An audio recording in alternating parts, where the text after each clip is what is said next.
காதல் கதை சொல்லவா? விஜய் சேதுபதி, ஜெயராம், நக்குல் இவங்கலாம் நடிச்சு, சனில் களத்திலுங்கிற டைரக்டர் டைரக்ஷன்ல ரீசெண்டா திடீர்னு தியேட்டர் ரிலீஸ் ஆன படம் தான் இந்த காதல் கதை சொல்லவா. படத்தோட டைட்டிலுக்கு ஏத்த மாதிரியே படம் ஒரு லவ் ஸ்டோரி. படத்தோட ஸ்டோரி என்ன அப்படின்னா, வணக்கம் நான் ஆனந்த். இந்த படத்தோட ஸ்டோரி என்ன அப்படின்னா, விஜய் சேதுபதி வந்து படத்துல ஒரு ஸ்பெஷல் அப்பியரன்ஸ் மாதிரி நடிச்சிருக்காப்புல.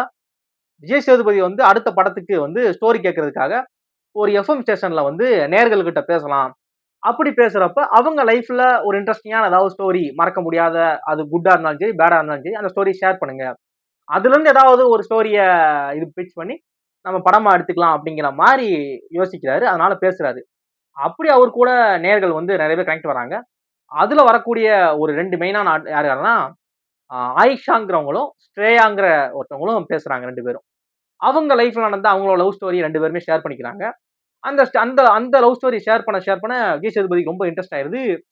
என்ன போய்க்கிட்டு இருக்கு ஃபுல்லா தெரிஞ்சுக்கணும்னு ஆர்வம் வருது. அப்படி போறப்ப இந்த லவ் ஸ்டோரி அந்த 2 பேரோட லவ் ஸ்டோரி சேர்ந்துச்சா சேரலையா அப்படிங்கிற ஒரு ஃபிலிம் தான் இந்த காதல் கதை சொல்லவா. படம் வந்து ரொம்ப வருஷமா கிடப்புல கிடந்த படம்னு நினைக்கிறேன். ஏன்னா படத்தோட விஜய் சேதுபதியோட லுக் ஆகட்டும், படத்துல என்டையர் கேஸ்ட் அண்ட் க்ரூவோட லுக்குமே பாத்தீங்க அப்படின்னா ரொம்ப பழைய லுக்கா இருக்கு. விஜய் சேதுபதி லுக் எல்லாம் பாத்தீங்கன்னா அந்த 2019ல சங்கத் தமிழ்னு படம் வந்துச்சுல, அந்த படத்துல இந்த மாமனிதன்ங்கிற படத்துல பார்த்த பார்த்த லுக் மாதிரியான தோற்றத்துல இருக்கிறாரு. ஜெயராம் சாருமே இன்னும் கொஞ்சம் யங்கா இருக்கிற மாதிரி, இப்பவுமே யங்கா தான் இருக்காப்புல, இன்னும் கொஞ்சம் யங்கா இருக்கிற மாதிரி ரொம்ப பழைய படமா கிடப்புல கிடந்திருக்கும் போல திடீர்னு இந்த படத்தை ரிலீஸ் பண்ணிட்டாங்க அப்படிங்கிற மாதிரி தோணுது. ஏன் திடீர்னு சொல்றேன் அப்படின்னா, ஜெயராம் சாரும் அவரு காளிதா ஜெயராமும் அவங்க 2 பேரும் சேர்ந்து நடிச்ச அடுத்த ஒரு படம் வந்து இந்த இந்த மந்த் ரிலீஸ் ஆகுதுன்னு நினைக்கிறேன். வர 13ஆம் தேதி நினைக்கிறேன். ஆசைகள் ஆயிரம் சொல்லி. அப்படிங்கிறப்ப அந்த படத்துக்கான ப்ரமோஷன் வேலைகள் வந்து அவங்க 2 பேரும் சேர்ந்து பண்ணிக்கிட்டு இருக்காங்க. நிறைய இன்டர்வியூ எல்லாம் குடுத்துக்கிட்டு இருக்காங்க. அந்த டைம்ல இப்படி ஒரு படம் வருது அப்படின்னா, அவங்க ஷேர் பண்ணியிருப்பாங்க. இல்ல ஏதாவது ப்ரமோஷன் ஏதாவது பண்ணியிருப்பாங்க. படத்துக்கு எந்த ப்ரமோஷனும் இல்ல. திடீர்னு படம் விஜய் சேதுபதி படம் வந்து படம் ரிலீஸ் ஆயிருக்கு இன்னைக்கு அப்படிங்கிறாங்க. என்ன படம்னு பார்த்தா காதல் கதை. இப்படி படம் வந்துச்சாயா? எடுத்தீங்களா? அப்படிங்கிற மாரி இருக்கு. இன்னும் எத்தன படம் தான்யா நீங்க வச்சிருக்கீங்க கிடப்புல? அப்படிங்கிற மாரி தான் யோசிக்க வைக்குது. படம் வந்து ஒரு லவ் ஸ்டோரி அப்படிங்கிறப்ப, படத்தோட மூட செட் பண்ணி படத்துல ஒவ்வொரு கேஸ்ட் அண்ட் க்ரூவ அந்த ஆர்டிஸ்ட்ட இந்த கேரக்டர் இப்படிதான் டிராவல் ஆகும். அந்த கேரக்டரோட ஆர்க் ஒரு ரைட்டிங் எழுதுனதாகட்டும், அப்படியே அந்த கேரக்டர் டிராவல் ஆகுறதாகட்டும் எல்லாமே ரொம்ப அழகா இருந்துச்சு. அந்த ஆயிஷாவோட கதாபாத்திரம் வந்து அவங்க லவ் பண்ற அந்த மைக்கேல் அந்த கதாபாத்திரத்தோட அப்படியே டிராவல் ஆகுறதும், ஸ்ரேயாங்கிற கதாபாத்திரம் நவீன்கிற கதாபாத்திரத்தோட லவ் பண்ணி அப்படியே டிராவல் ஆகும். ஆ இவங்களோட லைஃப் ஸ்டைல் எப்படி இருக்கும், அவங்களோட லைஃப் ஸ்டைல் எப்படி இருக்குன்னு 2யும் டிஃபரெண்ட் பண்ணி காமிச்சது. 2 லவ் ஸ்டோரியும் கேட்க கேட்க நமக்கு ஆடியன்ஸ்க்கு என்கேஜா இருக்கிற மாதிரியான அந்த ஒரு லொகேஷன் ஆகட்டும்.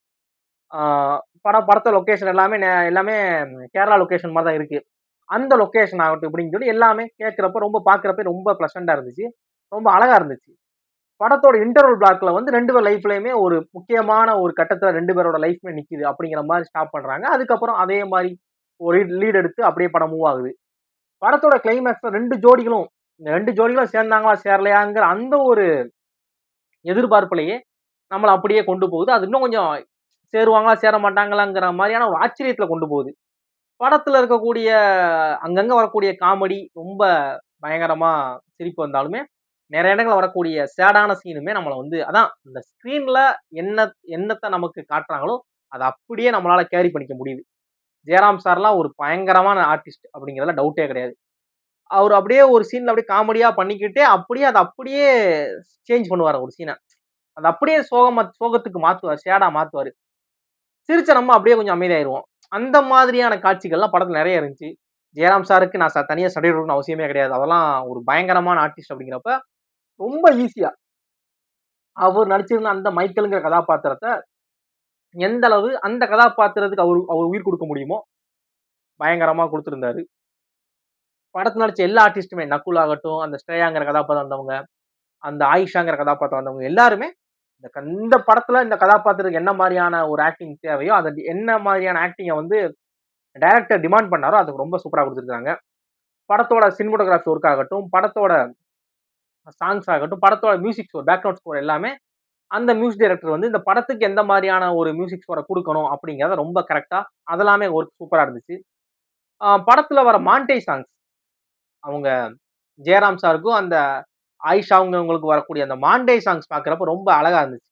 அந்த அவங்க அவங்க அந்த மான்டேஜ காமிப்பாங்க. அவங்க லவ் பண்றது தான் மான்டேஜா காமிப்பாங்க. அதெல்லாமே பார்க்குறப்ப விஷுவலா பார்க்குறப்ப ரொம்ப சூப்பரா இருந்துச்சு.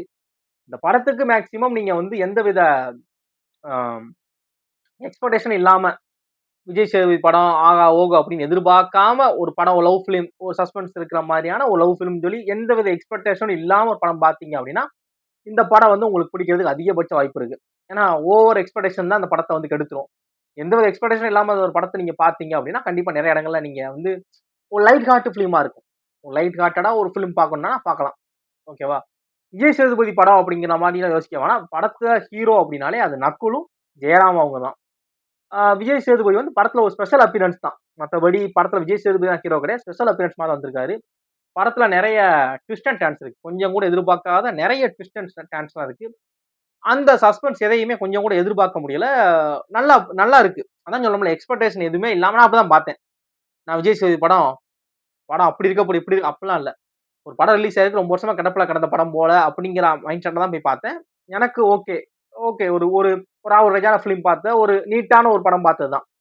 பெருசா எந்த அளவுலயும் என்னை நோகடிக்கல. ஒரு கிரிஞ்ச் காமெடி பண்ணி என்னைய வந்து இரிட்டேட் பண்ணல. அதனால எனக்கு ஒரு நல்ல படமா தான் ஃபீல் ஆச்சு. இந்த ஒரு எக்ஸ்பெக்டேஷன்ல படம் பார்த்தீங்கன்னா, படம் உங்களுக்கு பிடிக்கிறதுக்கு அதிகபட்ச வாய்ப்பு இருக்கு. பாருங்க. தேங்க்ஸ் ஃபார் வாட்சிங்.